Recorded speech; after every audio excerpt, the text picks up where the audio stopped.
नमस्कार, आप देख रहे हैं द इंडिया टीवी और मैं हूं आपके साथ सद्दाम करीमी। गुजरात में ओवैसी साहब के दस्तक देने के बाद अब अरविंद केजरीवाल का भी एक अलग सुगबुगाहट तैयार हो चुका है। दरअसल गुजरात की सियासत कहीं और चल चुका है, क्योंकि जिस तरह से गुजरात में भारतीय जनता पार्टी और प्रधानमंत्री नरेंद्र मोदी और गृह मंत्री अमित शाह का जो एक विरासत रहा है, उसको कहीं ना कहीं अब एक झटके में अरविंद केजरीवाल और असदुद्दीन ओवैसी साहब मिलकर ख़त्म करना चाहते हैं। दरअसल इस बात का जिक्र इसलिए भी ज़रूरी है क्योंकि जिस तरह से गुजरात में अब तमाम जो पार्टियां हैं, चाहे वो छोटे राजनीतिक दल हो, चाहे वो असदुद्दीन ओवैसी साहब हो, चाहे वो अरविंद केजरीवाल की आम आदमी पार्टी हो, वो किस तरह से वहाँ पर जाकर चुनाव प्रचार कर रहे हैं और अपने पाले में तमाम जो वहां के लोग हैं उनको खींचने का काम कर रहे हैं। लेकिन अरविंद केजरीवाल जहां जहां जाते हैं, चाहे वो दिल्ली की विरासत हो और चाहे दिल्ली से लेकर गुजरात की जो वो सफ़र हो,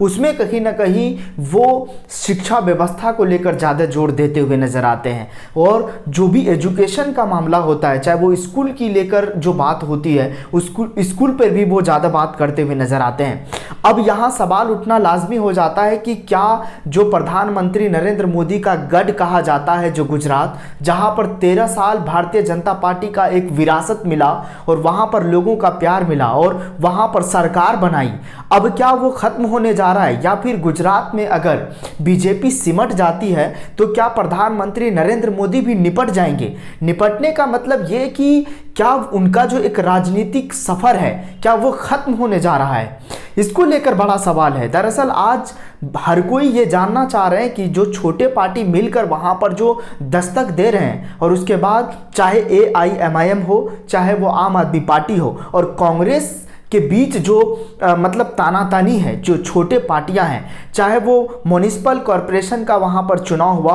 और उसके बाद वहां पर भारतीय जनता पार्टी को किस तरह से शिकस्त मिली, ये हर कोई जान रहे हैं। चाहे वो असदुद्दीन ओवैसी साहब की पार्टी हो, वहां पर कई सारी सीटें जीत कर लाई और उसके बाद आम आदमी पार्टी को भी सूरत में वहां पर जीत मिली। सूरत में जिस तरीके से जो आम आदमी पार्टी है वहां पर किस तरह से अपना एक वर्चस्व तैयार करना चाह रही है और वो इस बात को लेकर भी वो तैयार करना चाह रहे हैं कि क्या गुजरात में उनको एक अच्छी जो है सीटें मिलने वाले हैं, इसको लेकर हर कोई कयास लगा रहे हैं। दरअसल जिस तरह से 2024 का जो चुनाव है वो किस तरह से 2024 का जो चुनाव है वो प्रधानमंत्री नरेंद्र मोदी और भारतीय जनता पार्टी किस तरह से अपना एक अलग जो है मतलब प्रचार प्रसार कर रही है और उसके बाद वो ये सोच रहे हैं कि जो 2024 में एक कांग्रेस के बीच और उसके बाद भारतीय जनता पार्टी के बीच जो मतलब एक टकराहट होने वाली है, लेकिन दूसरी तरफ जो है कांग्रेस भारत जोड़ो यात्रा को लेकर कश्मीर से लेकर आज तकरीबन 10वां दिन है भारत जोड़ो यात्रा को और उसके बाद जो है वहाँ पर राहुल गांधी भी इस बात को लेकर मुखर है और इस बात को लेकर सवाल भी वो करते हुए नजर आ रहे हैं। दरअसल कोई जिस तरह से भारत जोड़ो यात्रा का एक आह्वान किया गया और राहुल गांधी लगातार यात्रा कर रहे हैं, इससे तमाम जो है भारतीय जनता पार्टी को ये कहा जा रहा है कि कांग्रेस की तरफ से तमाम जो नेता हैं वो कहते हुए नजर आ रहे हैं कि भारतीय जनता पार्टी अब डर गई है, यानी पैदल मार्च करने से।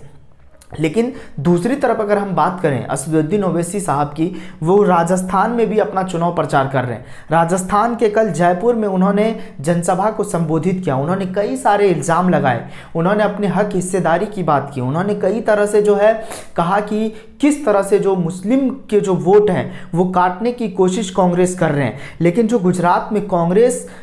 के वोट में अगर सेंधमारी करते हैं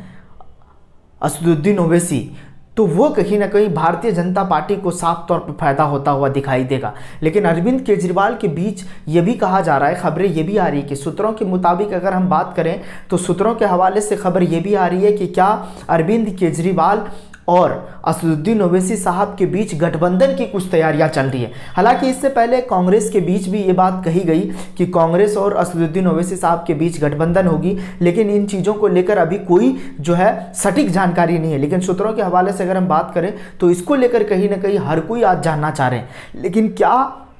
असदुद्दीन ओवैसी